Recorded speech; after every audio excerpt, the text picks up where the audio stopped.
우리에게 주신 하나님 말씀은 신약 성경 요한복음 13장 6절부터 11절까지 말씀입니다. 신약 성경 169페이지 요한복음 13장 6절부터 11절까지 말씀입니다. 요한복음 13장 6절부터 11절까지 말씀 제가 읽겠습니다. 시몬 베드로에게 이르시니 베드로가 이르되 주여 주께서 내 발을 씻으시나이까? 예수께서 대답하여 이르시되 내가 하는 것을 내가 지금은 알지 못하나 이후에는 알리라. 베드로가 이르되 내 발을 절대로 씻지 못하시리이다. 예수께서 대답하시되 내가 너를 씻어주지 아니하면 네가 나와 상관이 없느니라. 베드로가 이르되 주여 내 발뿐 아니라 손과 머리도 씻어주옵소서. 예수께서 이르시되 이미 목욕한 자는 발밖에 씻을 필요가 없느니라. 온몸이 깨끗하니라. 너희가 깨끗하나 다는 아니니라 하시니 이는 자기를 팔 자가 누구인지 아심이라. 그러므로 다는 깨끗하지 아니하다 하시니라. 아멘.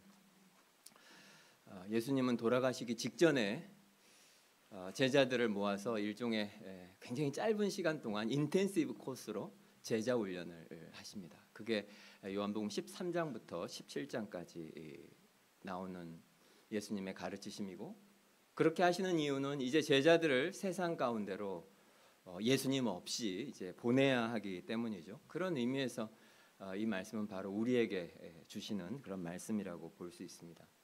예수님께서 식사하시던 중에 갑자기 일어나셔서 수건을 허리에 두르시고 대야를 가지고 와서 제자들의 발을 씻기 시작합니다.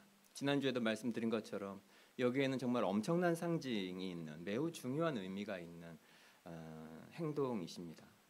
왜냐하면 지금 예수님께서는 제자들을 세상으로 보내시는데 그 제자들은 어떤 사람들이냐면 예수님이 계시지 않기 때문에 세상으로 하여금 예수님이 누구이신지, 그리고 그분이 이 땅에서 하시는 일이 무엇인지 그것을 이제 세상에 보여주는 그런 사람들로 제자들을 보내고 있기 때문에, 또 그것을 가르치시기 위해서 많은 행동들 중에서 이 일을 마지막으로 하고 계시기 때문에 이 일은 우리에게도 여전히 매우 중요하죠. 이 발을 씻으시는 장면은 17절까지 쭉 이어지는데, 지난주에는 우리는 앞부분에 예수님께서 정말 어떤 분이신지를 이 장면이 잘 보여준다, 예수님이 누구이신가를 공부했다면, 오늘은 그 중간 부분인데 예수님께서 우리에게 주시는 것이 무엇인가 이것을 공부하게 될 것이고, 그리고 이제 다음 주에는 마지막으로 그 귀하신 분이 우리에게 이 귀한 것을 주셨다면 우리는 어떻게 살아야 할 것인가에 대해서 다음 주에 공부하기로 하겠습니다. 어쨌건 오늘 주제는 예수님께서 우리에게 가지고 오시는 것이 무엇이고 예수님께서 우리에게 주시는 것이 무엇인가. 그것이 무엇입니까? 한마디로 말하면 구원이죠. 예수님이 우리에게 주시는 것은 구원입니다. 그래서 우리가 왜 구원을 받아야 되고 또 그 구원은 어떻게 우리가 받을 수 있는지, 그런 것들에 대해서 오늘 말씀드리기로 하겠습니다. 가장 먼저 우리가 복음을 전할 때도 마찬가지지만 우리가 구원을 받아야 한다면 우리에게 구원받을 만한 상황, 결국 우리에게 있는 문제가 있겠죠. 오늘 말씀을 보면 우리가 어떤 문제가 있는지 예수님이 먼저 이 모든 과정을 통해서 말씀하고 계세요. 8절 말씀을 한번 보십시오. 8절에 보면 베드로가 이르되 내 발을 절대로 씻지 못하리이다. 예수께서 대답하시되 내가 너를 씻어주지 아니하면 네가 나와 상관이 없느니라. 지난주에 본 것처럼 건조하고 너무나 더운 그 팔레스타인의 어떤 한 가정에서 우리를 식사를 초대를 하고, 그러면 사람들이 걸어서 샌들을 신고 거기까지 이제 갔다면 당연히 그 안으로 들어가기 전에 먼지 투성이고 냄새나는 그 발을 씻어야겠죠. 그런데 그 발을 씻는 일은 노예들조차도 싫어하는 굉장히 천하고 심지어 좀 역겨운 이제 그런 일입니다. 그런데 가장 높으시고 가장 귀하신, 지난 3년 동안 예수님을 곁에서 보아온 제자들 입장에서 보면 예수님이 어떤 분이신지를 잘 아는데 그 예수님께서 갑자기 일어나셔서 그 노예조차도 별로 좋아하지 않는 그 천한 일을 예수님이 하시니까 굉장히 이제 충격을 받았죠. 상상하지 못한 일이니까 제자들이 굉장히 당황하고 그리고 충격을 받았습니다. 그래서 아무도 말을 못하고 말 그대로 무슨 말을 해야 될지 모르는, 어떻게 행동해야 될지 모르는 얼어붙은 그런 상황인데, 그때 한 사람이 말을 합니다. 항상 이 사람이 이럴 때 말을 해요. 그게 누구냐면 베드로입니다. 아주 전형적인 베드로죠. 베드로가 말을 하는데 내 발은 절대로 씻을 수 없습니다. 절대로 안 됩니다. 굉장히 겸손하고 공손한 그런 말로 들리죠. 예수님이 얼마나 귀한 분인데 어떻게 나 같은 사람 발을 씻을 수 있습니까? 말도 안 됩니다. 절대로 안 됩니다. 이제 그런 말이에요. 당연히 이 속에는 자신을 겸손하게 하고 예수를 높이는 이제 그런 의미가 포함되어 있지만 더 깊은 것 속에는 약간 이 행동 때문에 베드로가 약간 상처를 받은 것 같은 그런 뉘앙스를 우리가 여기서 발견할 수 있습니다. 왜냐하면 잘 생각해 보십시오. 그동안 3년 동안 이 사람들이 예수님과 함께 정말 여러 곳에 다녔잖아요. 예수님을 따라 사역하러. 그동안 제자들이 여러 차례 식사 초대도 받았을 거예요. 근데 누가 이들의 발을 씻어 주었을까요? 그동안?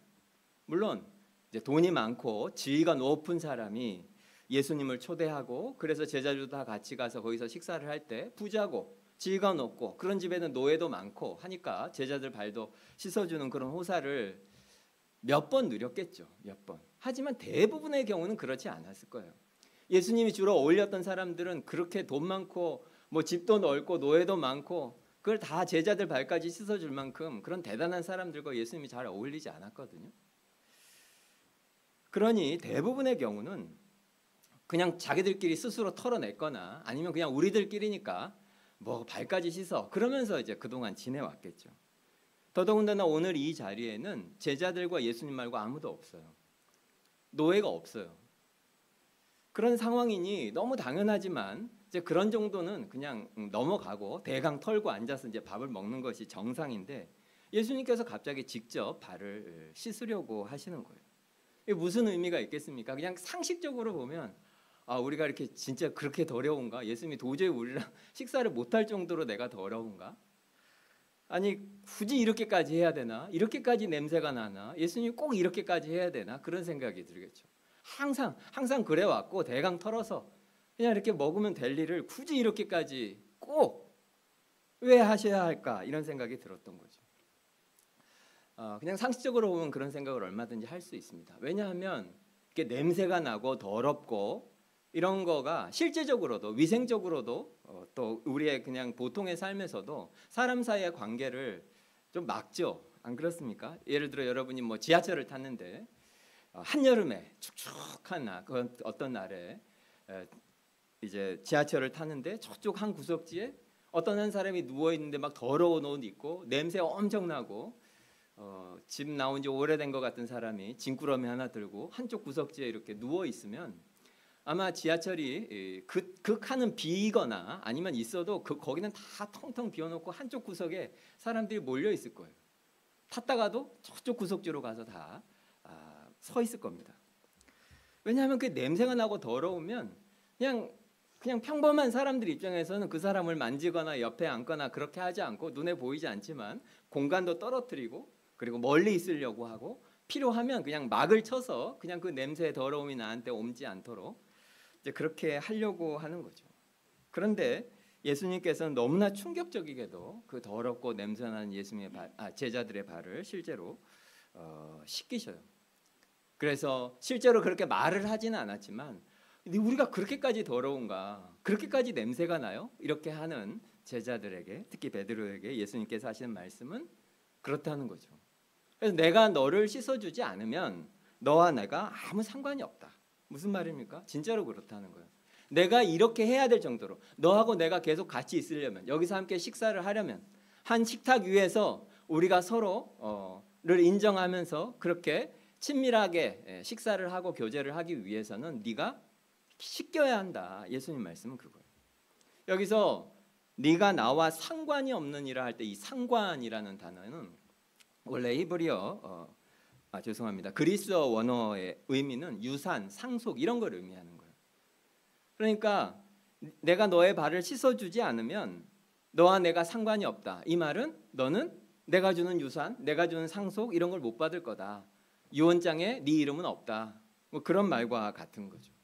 성경적인 의미에서 예수님께서 우리에게 주시는 그분의 유산, 기업, 상속 그걸 한마디로 말하면 뭐라고 할 수 있습니까? 구원을 통해서 우리에게 주시는 영원한 생명이죠. 영생이에요.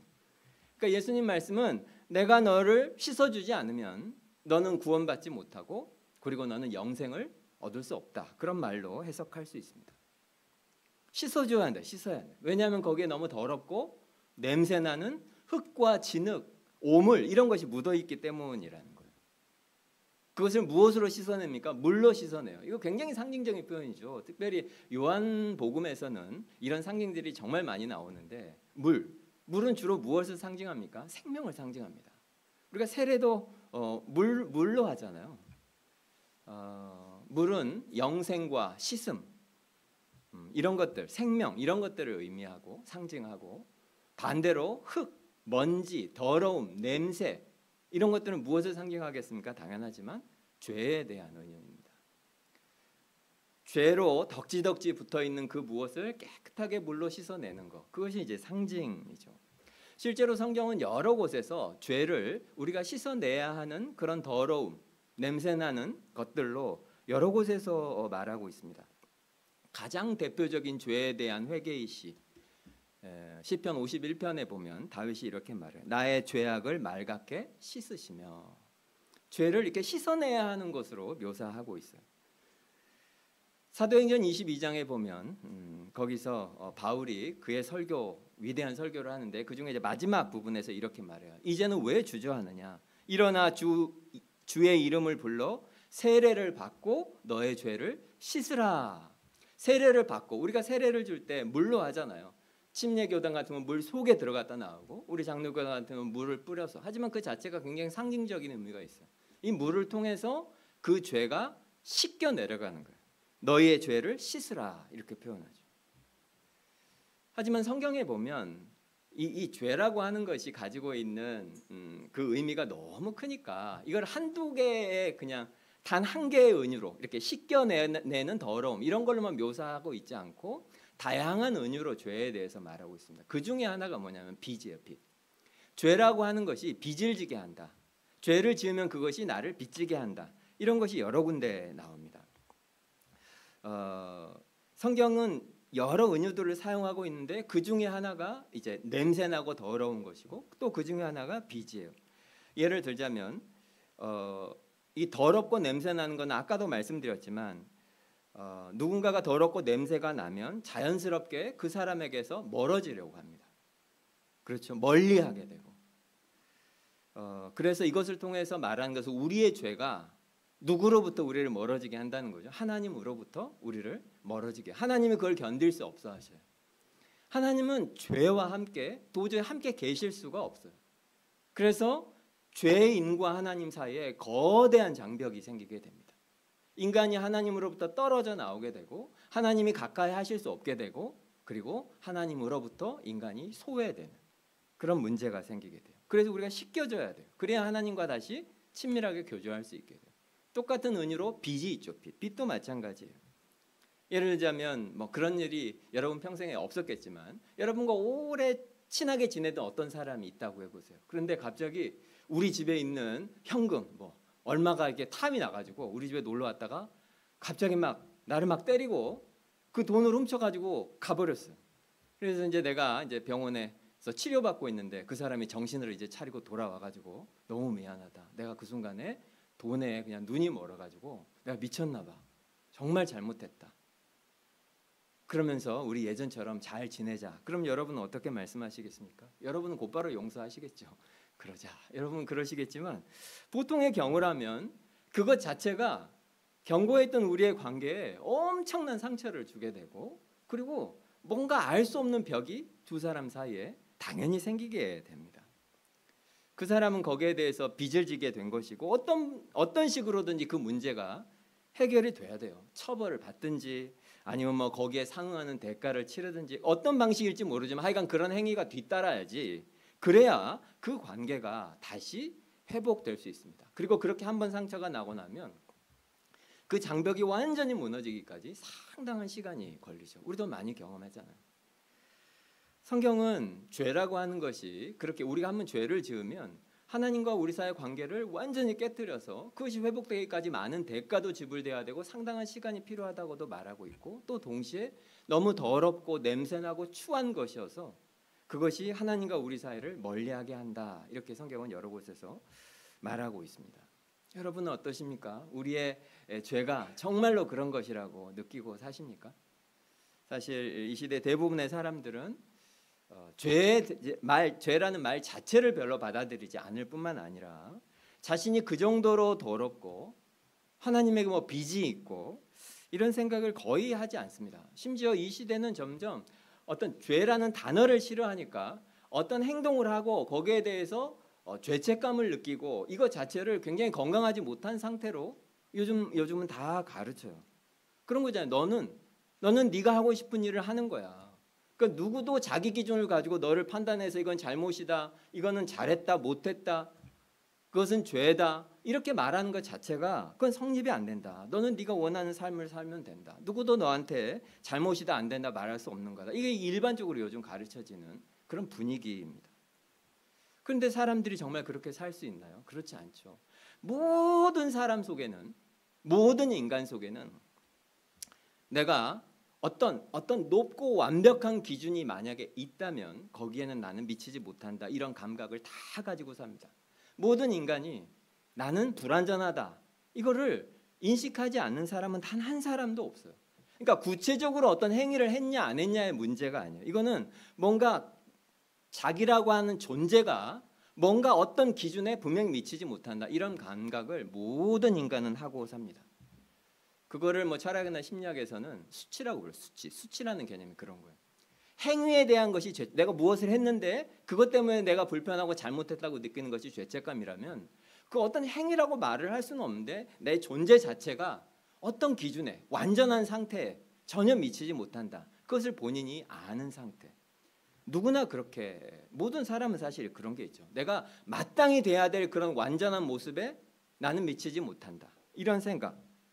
그것을 아주 깊이 보면 사실 우리 속에서 느껴지는 자신 안에 있는 더러움, 흠, 티, 이런 것들을 자신이 보기 때문이죠.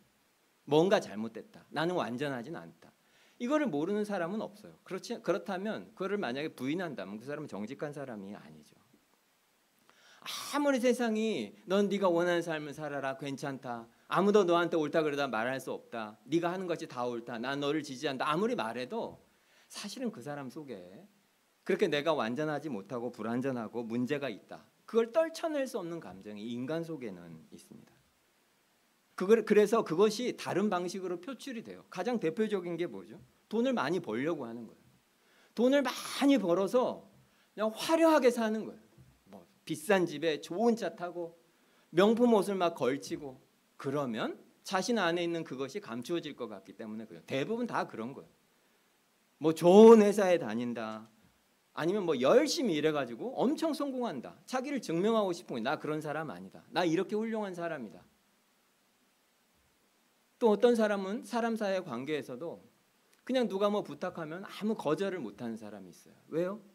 내 안에 분명히 거절하고 싶고 내가 그렇지 못하다는 걸 스스로 알지만 내가 이걸 받아줌으로 해서 내가 착한 사람이라고 스스로에게 말하고 싶은 거예요. 사실은 그렇지 않은데 느끼고 싶은 거죠. 깨끗하지 않다, 난 뭔가 부족하다, 문제가 있다, 이걸 분명히 아니까 그걸 다른 방식으로 보상하려고 해요. 누구든지 그렇게 삽니다. 하지만 그건 절대로 할 수 없는 일이에요. 왜냐하면 로마서 1장 2장을 보십시오. 그 유명한 구절들이 너무 많잖아요. 거기 보면 모든 사람 마음속에는 무엇이 있습니까? 하나님이 계시다는 것을 모든 인간은 압니다. 나는 하나님을 믿지 않고 뭐 신이라는 건 존재하지 않는다 아무리 말한다고 해도 사실은 마음 깊은 곳에 하나님이 계시는 걸 알아요. 하나님이 계신다는 것은 무엇입니까? 내가 지금 가지고 있는 모든 것이 하나님이 주신 것이고, 그리고 나는 그 어떤 마땅한 기준에 당연히 미치지 못하고, 만약에 진짜로 신이 있어서 나를 심판한다면 나는 분명히 심판받을 것이다, 그런 감각이 모든 인간 속에는 있습니다. 떨쳐낼 수 없다는 거죠. 하나님의 은혜로 우리가 죄인이라는 것을 인정한다면 그건 감사한 일이지만, 스스로 하나님을 믿지 않고 나는 뭐 기독교인도 아니고 신도 안 믿는다 그렇게 말한다고 하더라도 그 사람들 마음 깊은 곳에는 분명히 그런 문제, 그런 감각, 감정, 이런 것들을 분명히 가지고 살아요. 씻겨져야 한다는 거죠. 씻겨져야 한다. 그래서 오늘 예수님께서 이 일을 하고 계셔요. 예수님이 그럼 무엇을 하시고 계시느냐? 9절을 보십시오. 9절에 보면 시몬 베드로가 이르되 주여 내 발뿐 아니라 손과 머리도 씻어주옵소서. 재밌는 말이죠.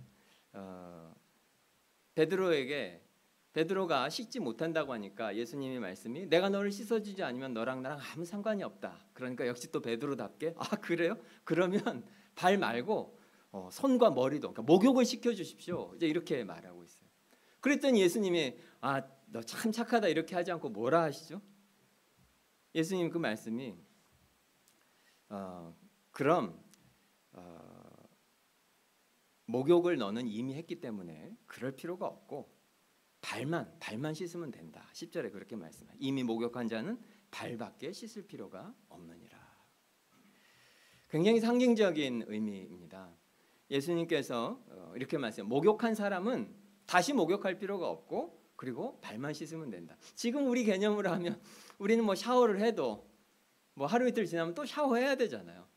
예수님 말씀은 그게 아니라 한 번 목욕하면 다시 목욕할 필요가 없다. 너무 좋은 일인가요? 하지만 발은 계속 씻어야 한다. 예수님 지금 두 가지를 말씀하고 계시는 거예요. 한 번만 하면 되는 것과 계속 반복해야 되는 것. 예수님께서 우리에게 주시는 구원이 있는데 영단번에 일회적으로 한 번 일어나는 그 어떤 구원이 있고 그리고 계속해서 반복되는 어떤 구원의 측면이 있다. 이렇게 말씀하고 계십니다. 예수님이 우리를 깨끗하게 해주신다라고 하는 것은 첫째, 목욕은 예수님의 표현대로라면 단 한 번 하는 거예요. 히브리서 표현대로 영단번에 이루어지는 그 한 번이 우리 인생의 단 한 번일 뿐이고 앞과 뒤가 완전히 달라지는 영혼을 결정하는 단 한 번의 목욕 이런 것이 존재한다는 겁니다. 그리고 그것은 반복되지 않아요. 예수님은 그것을 목욕이라고 표현하고 계셔요. 그런데 그렇게 영단번에 목욕을 다 해도 계속해서 해야 되는 것이 있는데 그것이 발 씻음이라는 거예요.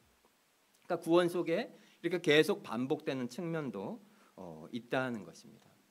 예수님께서 오늘 말씀에서 그렇다면 그 발 씻음이 무엇인지를 구체적으로 말씀하고 계시지는 않지만 성경을 읽어보면 성경 여러 곳에서 그 발 씻음이 예수님이 말씀하고 계시는 이 발 씻음 반복되는 그 구원의 측면이 무엇인지 여러 곳에서 말씀하고 계셔요. 먼저 한번 생각해 보십시오. 디도서 3장 5절과 6절을 말씀해 보면 우리를 구원하시되 우리가 행한 바 의로운 행위로 말미암지 아니하고 오직 그의 긍휼하심을 따라 중생의 씻음과 성령의 새롭게 하심으로 하셨나니. 여기서 중생의 씻음과라고 할 때 이 그리스어가 루트론이라는 단어인데 이게 목욕이라는 단어예요. 실제로 그냥 목욕이라는 단어입니다. 그러니까 우리가 예수를 믿고 그리스도인이 된다, 구원을 받았다, 이걸 뭐라고 하냐면 중생, 다시 거듭났다, 이거를 씻었다 이렇게 표현한다는 거죠. 성령님이 우리 속에 오셔서 우리의 그 더러운 죄를 완전히 씻어주시는 거, 목욕시켜 주시는 거, 그것을 통해서 우리는 완전히 거듭난 사람이 된다. 성경은 그렇게 표현하고 있습니다.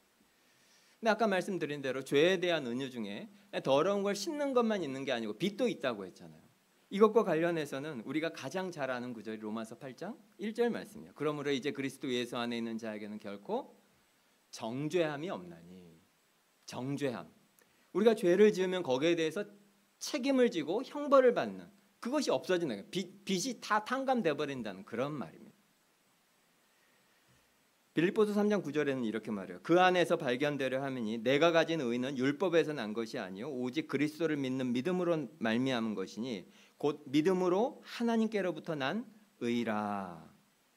우리는 예수를 믿으면 우리가 우리의 행위 때문에 생긴 의로운 옷을 우리가 입는 것이 아니고 예수 그리스도를 믿어서 예수 그리스도의 행위로 인한 예수 그리스도의 의가 우리 것이 되는 것이 그것이 우리가 거듭난 사람이 되는 것입니다. 그래서 하나님이 이제 우리를 보시면 우리의 더러운 행위를 보는 것이 아니고 예수님의 행위로 인한 그 완전하고 아름다운 의를 보시게 돼요. 그래서 예수를 믿고 우리가 구원받았다라고 하는 것은 우리의 행위 때문이 아니라 예수님의 행위 때문에 우리의 누더기 같은 옷이 아니라 예수님의 그 완전한 행위로 인한 예수님의 완벽한 의로운 옷을 우리가 입고 있는 것으로 하나님이 보아주신다 그겁니다.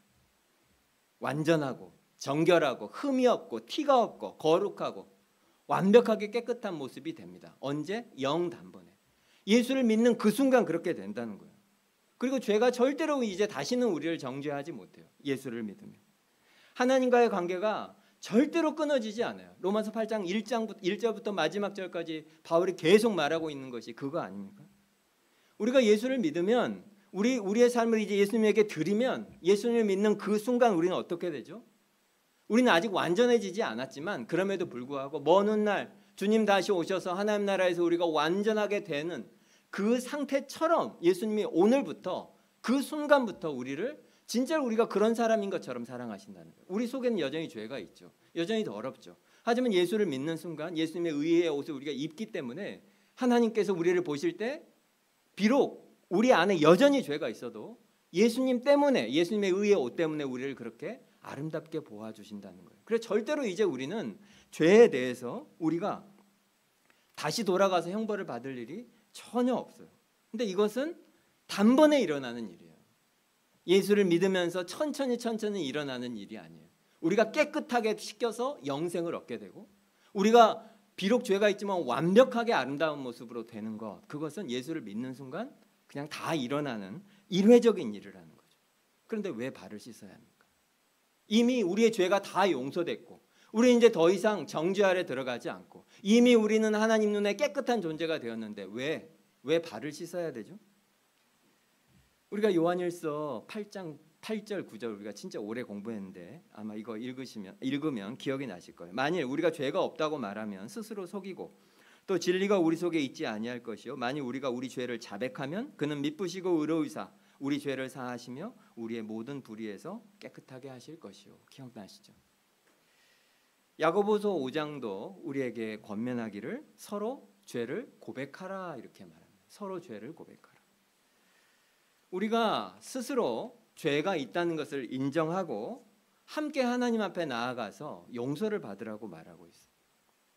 그러니까 이 두 개가 모순 아닙니까? 우리는 영단번에 우리의 죄가 다 없어지고 완전히 용서되고 더 이상 정죄받지도 않고 더 이상 빚도 없고 완전히 깨끗하게 되었는데 왜 우리는 죄를 고백해야 되고 왜 다시 발을 씻어야 하고 왜 그럴까요? 목욕했는데 왜 발을 씻어야 할까요? 뭐 여러 가지 내용들이 많지만 여기에 대해서 가장 잘 그리고 우리가 잘 이해하도록 설명한 사람이 있는데 존 스토트 책에 보면 이런 예화가 나와요. 우리가 잘 아는 이야기인데 금방 알 수 있는 그런 예화인데 가족 이야기. 어떤 한 가족이 있다고 한번 생각해 보십시오. 부모가 있고 자녀들이 있는데 그 가족 속에 따뜻하고 너무나 좋은 사랑이 있는 아주 화목한 가정이에요. 그런데 그 아이 중에 한 명이 부모의 말을 무시하고 모욕하고 너무 끔찍한 일을 저질렀다고 한번 생각해 보십시오. 그런 일이 있으면 안 되지만 부모가 상상도 못할 일을 아이가 저질렀어요. 그러면 그 아이는 부모님에게 잘못했다 이렇게 말하면서 용서해 달라고 해야 합니까? 안 해도 됩니까? 가족이니까 안 해도 될까요? 가족이니까 해야죠. 해야 합니다. 왜냐하면 그 자체가 잘못된 행동이고 그것이 진짜로 큰 죄라면 당연히 잘못됐다고 용서를 구해야겠죠. 하지만 그 용서하기 이전에 잘못을 했고 용서를 구하지 않았다고 해서 더 이상 가족이 아닌 것은 아니잖아요. 그렇다고 해서 유언장에서 제외되고 뭐 법적으로 이제 호적에서 파버려서 법적으로 더 이상 자녀가 아니고 그럽니까? 전혀 그렇지 않죠. 그 잘못을 했지만 사랑받는 자녀라고 하는 신분 자체는 전혀 변하지 않습니다. 심지어 부모의 마음도 변하지 않습니다. 아이가 부모의 말씀에 불순종하고 부모가 상상하지 못하는 그 어떤 잘못된 일을 했다면 부모 마음이 어떨까요? 화가 나겠죠. 화가 날 거예요. 그렇지만 부모라면 아마 부모님들은 다 이해할 거예요. 부모라면 시간이 조금만 지나도 오히려 시간이 조금 지나면 그 아이를 더 불쌍히 여기게 되고 안타깝게 여기게 되고 그렇게 됩니다. 왜요? 내 아이니까. 내가 사랑하는 내 아이기 때문에 부모의 심정은 다 그래요. 어떤 큰 잘못을 해도 그러니까 사람, 육신의 부모 자식 간에도 아이의 잘못이 그 아이의 신분을 바꾸지도 않을 뿐만 아니라 심지어 그 아이를 향한 부모의 사랑과 그 마음조차도 바꾸지 못합니다. 그렇지만 아이는 자신의 잘못에 대해서 분명히 잘못을 인정하고 용서를 구해야 돼요. 그래야 상처받은 그 부모의 관계가 회복이 되고 무엇보다도 일상적이고 친밀하고 다정한 그 관계를 회복해야 되기 때문에 그렇지 않으면 끝까지 그걸 인정하지 않고 고백하지 않으면 당연히 시간이 지나면 다시 같은 행동을 반복하게 될 것이고 그러면 건강하고 아름다운 그런 관계가 되지도 못할 뿐더러 무엇보다 본인 자신이 성장할 수 없어요. 더 건강하고 아름다운 하나님 원하시는 그런 모습이 되기가 어렵습니다. 잘못을 인정하고 고백하고 깨어진 관계에 대해서 그 관계를 다시 회복하고 그 과정을 통해서 더 성장하고 성숙하게 되는 거예요. 이것은 하나님과 우리 사이의 관계에 대한 존 스토트의 설명이에요. 그리고 이것은 하나님과 우리 사이의 관계랑 정확하게 일치합니다. 그리고 오늘 예수님이 말씀하시는 것이 그것입니다. 우리는 이미 완전히 용서받았다. 이것을 끝까지 절대로 잊지 않아야 합니다. 너무너무 중요한 거예요. 우리가 죄를 지었다고 해서 하나님이 우리를 버리지 않습니다. 우리의 신분이 바뀌지 않습니다. 하지만 우리가 죄를 지으면 그것은 하나님과 우리 사이의 그 일상적이고 친밀한 그 관계를 분명히 훼손하게 됩니다. 그리고 무엇보다도 하나님이 기뻐하시고 원하시는 그 아름답고 거룩한 모습으로 내가 자라나고 성장하는데 분명하게 문제를 일으키게 돼요.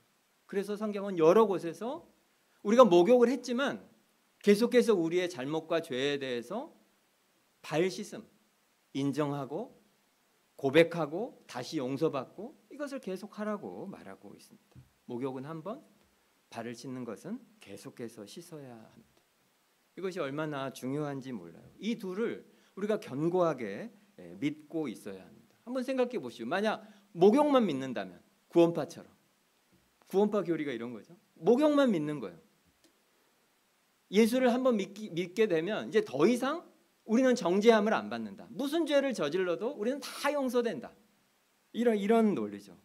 그러면 이게 어떤 논리냐면 마치 그 용서의 자격증, 죄를 지어도 되는 자격증을 받은 것처럼 그렇게 생각하는 거예요. 죄 지어도 돼요. 왜냐하면 난 다 용서받았고 이미 천국 갈 거니까 내가 여기서 어떻게 살아도 아무 상관없다. 이런 사람은 발 씻음을 전혀 생각지 않는 거죠. 오늘 예수님은 그렇게 말씀하고 계시지 않는데 반대로 발 씻음만 알고 목욕을 모르면 이게 율법주의적인 신자들이 가지는 고통이죠. 영 단번에 내가 완전히 구원받았다 이걸 믿지 못해요. 그래서 내가 어떤 잘못을 하면 곧바로 하나님이 나한테 벌을 내리시고 내가 잘하면 다시 하나님이 날 또 구원해 주시고 내가 잘못하면 다시 구원해서 미끄러지고 다시 잘하면 하나님이 나를 또 구원해 주시고 이렇게 생각하고 사는 거예요. 평생 신앙생활을 하면서 마음에 평안이 없고 그냥 신경쇠약에 걸린 사람처럼 이거 잘못하면 나쁜 일 생길 텐데 이거 하면 하나님이 벌 주실 텐데 계속 그러면서 불안하게 살게 되죠. 많이 들으신 것처럼 복음을 알기 전에 마틴 루터가 그런 상태였어요. 제가 여러 차례 말씀드렸잖아요. 수도사였던 루터는 발 씻음에 대해서는 너무나 잘 알고 있었는데 그때까지 아직 영 단번에 그리스도의 의가 나에게 와서 내가 의로운 존재가 된다고 하는 그 목욕에 대해서 아직 깨닫지 못하고 있을 때였어요. 그러니까 죄를 짓기만 하면 하나님과의 관계가 깨어지고 그리고 회개하고 내가 다시 용서받으면 다시 하나님과의 관계가 회복되고 이렇게 생각하며 살았던 거예요. 그리고 루터는 그 누구보다도 양심에 민감했던 사람이에요. 아주 작은 죄도 견디지 못한 사람. 그래서 얼마나 루터가 고해성사를 많이 해요. 캐톨릭 수사였으니까 고해성사를 많이 했냐면 사람들 말은 20분마다 한 번씩 했대요. 20분마다 생각해 보세요. 마음속에 갑자기 뭘 하다가 저 형제를 미워했는 마음이 자기 속에 깨달아졌어요. 내가 저 형제를 미워했네. 큰일 났네. 고백해야지 하고 가서 고해성사를 해요. 신부님 고해성사. 그리고 이제 안심을 하고 이제 돌아가는 과정에 갑자기 내가 마음을 안심했더니 머릿속에 갑자기 음란한 생각이 들어왔네. 큰일 났네. 뒤돌아서 다시 가다가 뒤돌아서 다시 또 고해성사를 하러 가요. 내가 가는 길에 하나님이 나를 죽이시지 않기를 하면서 막 뛰어서 다시 고해성사하고 이거를 계속 할 수밖에 없었겠죠. 목욕을 믿지 않으면 영단번에 예수 그리스도의 그 희생과 은혜로 내가 구원받는다는 것을 믿지 못하면 우리는 계속 이렇게 율법주의자처럼 살게 됩니다. 반대로 목욕만 강조하고 발 씻음을 모르면 우리는 율법과 아무 상관없이 하나님을 무시하며 전혀 거룩하지 않은 삶을 살게 됩니다. 이 둘을 다 알아야 돼요. 그래야 우리 속에 우리가 비록 실수하고 우리가 넘어질 때라도 우리 속에 안식과 평안이 있을 수 있고, 그리고 우리가 잘못했을 때라도 죄를 회개하고 고백하고 또 용서를 받음으로 이전보다 더 거룩하고 아름다운 모습으로 성장해 가게 됩니다. 이 두 개가 다 있어야 돼요. 부모 자녀 사이에서도 마찬가지고 부부관계에서도 마찬가지예요. 사실 가족이 그렇죠. 지금 이제 추석 명절인데 사실 부부라고 해도 미안하다, 잘못했다 이런 말을 서로 하기가 그렇게 쉽지가 않죠. 잘 하시는 분들도 계시겠지만 부부들 사이에서도 잘 못합니다. 왜냐하면 내 잘못을 인정한다는 것이 사실 우리에게 되게 어렵기 때문에 그래요. 그런데 진짜 놀라운 것은 성경이 보여주고 있지만 그런 인정과 그 고백이 우리의 사랑을 훨씬 더 견고하게 한다는 것입니다. 특별히 언약 관계 속에서는 우리의 잘못을 고백한다고 해서 그것이 우리에게 약점이 절대로 되지 않습니다. 언약 관계 속에서는 부부와 가족들과 교회에서는 그런 곳이에요. 오늘 명절 중간이라 많은 분들이 가족들과 함께 계실 텐데 우리의 연약함을 우리가 서로 인정하고 고백해서 참 서로에게 우리의 사랑이 더 견고해지는 그런 시간이 우리가 되면 좋겠습니다. 어쨌건 이것은 예수님께서 우리에게 주시는 큰 복이에요.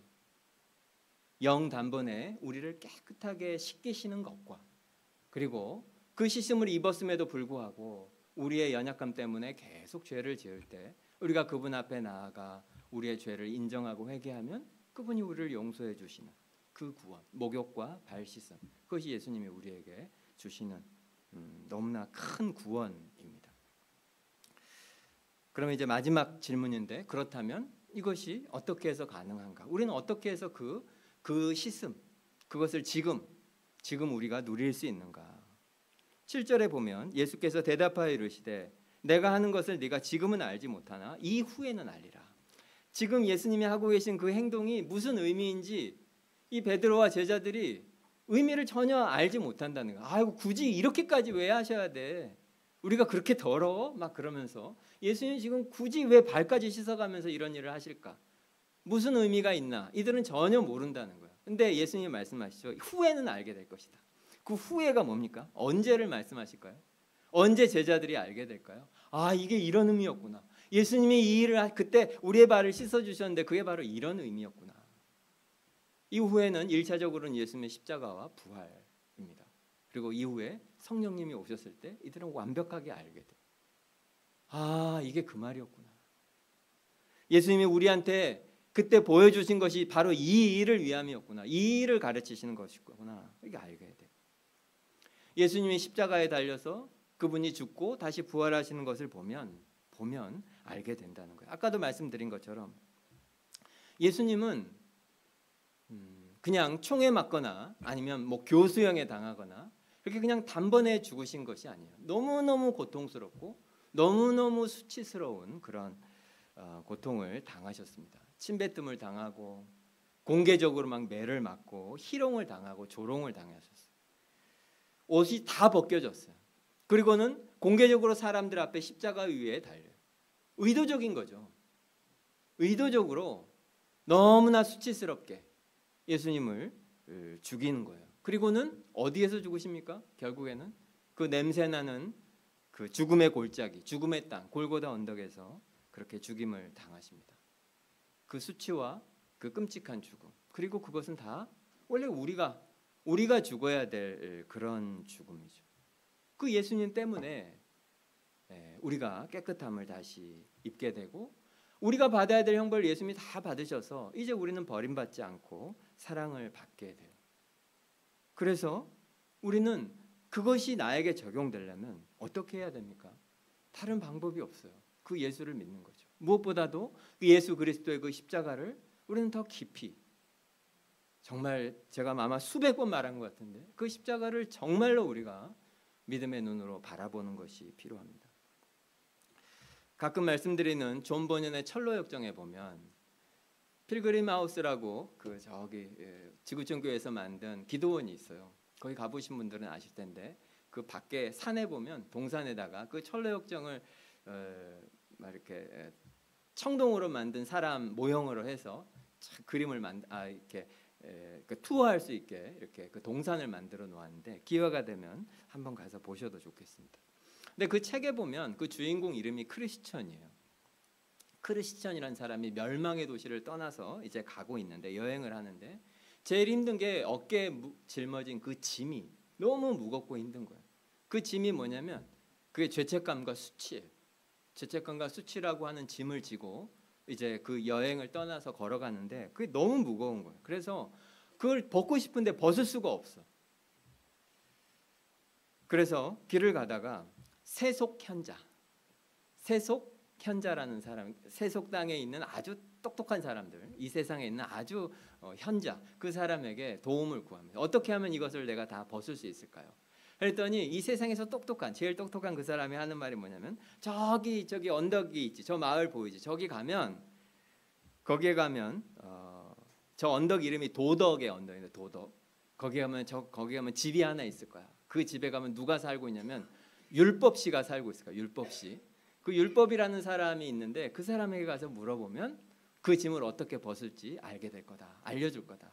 그래서 이제 그 짐을 지고 도덕의 언덕을 올라가서 율법 씨한테 계속 갑니다. 그런데 이상한 게 그 도덕의 언덕을 따라 율법 씨한테 가는데 점점 오히려 더 짐이 무거워지는 거예요. 너무너무 괴롭고 오히려 갈수록 더 쉬워질 줄 알았는데 점점 더 무거워집니다. 당연한 거죠. 우리가 그냥 착한 사람이 되려고 하면 또 내 자신을 우리가 더 많이 알면 알수록 부족한 점이 더 보이고 그리고 더 괴롭게 되죠. 마찬가지예요. 어쨌건 이렇게 한참 올라가고 있는데 작은 언덕이 나와서 작은 언덕으로 올라갔는데 저 밑에 엄청나게 깊은 무덤, 막 시체들이 있고 묘지가 있는 그 무덤이 저 밑에 보이는 거예요. 많은 것들이 굴러 떨어져서 거기 있겠구나. 많은 사람들이. 그리고는 그걸 지나서 쭉 올라가는데 드디어 그가 말한 언덕 꼭대기에 이르게 됩니다. 그리고 놀랍게도 거기에 무엇이 있었냐면 거기에 십자가가 있었어요. 그 철로역정 꼭 읽어보십시오. 거기에 보면 어떻게 표현되냐면 그 십자가를 보는 순간 어깨에 있었던 그 짐이 굴러 떨어져서 어디까지? 아까 보았던 그 무덤으로까지 그 모든 것이 그 수치와 죄책감, 이 무거웠던 짐이 한순간에 아무것도 한 게 아니에요. 그 십자가를 보기만 했는데 그 순간에 그 짐이 다 굴러 떨어져 버립니다. 그랬더니 너무너무 기뻐서 그동안 내가 무엇을 해도 안 됐는데 그 십자가를 내가 보기만 했는데 그 짐이 굴러 떨어졌고 그래서 너무 감사하고 기뻐서 거기서 막 뛰면서 찬양을 합니다. 우리가 아는 이야기죠. 광야에서 노뱀이 들어올려졌을 때 사람들이 그것을 보기만 해도 치유되고 생명을 얻게 되었습니다. 마찬가지로 우리가 지금 무엇을 해야 되는 것이 아니에요. 우리의 그 죄책감, 수치, 이것은 우리의 행위로 보상되는 것이 아닙니다. 그것 때문에 이미 우리 대신에 십자가에서 죽으신 예수님이 계셔요. 그래서 우리가 그것을 보면 볼수록 우리는 자유를 얻게 되고 그 죄책감에서 벗어나게 되고 그리고 그 수치감을 이길 수 있게 되고 다른 행위 때문이 아니라 우리가 고행을 하고 뭔가 율법을 다 지키고 뭐 교회 봉사를 하고 헌금을 많이 하고 그런 우리의 행위로 우리의 죄책감과 수치를 벗을 수 있는 것이 아닙니다. 여러분이 이전에 했었던 그 어떤 잘못이라도 그것이 우리의 행위로 보상해서 우리가 그 죄책감으로부터 벗어날 길은 아무 데도 없습니다. 십자가를 보아야 돼요.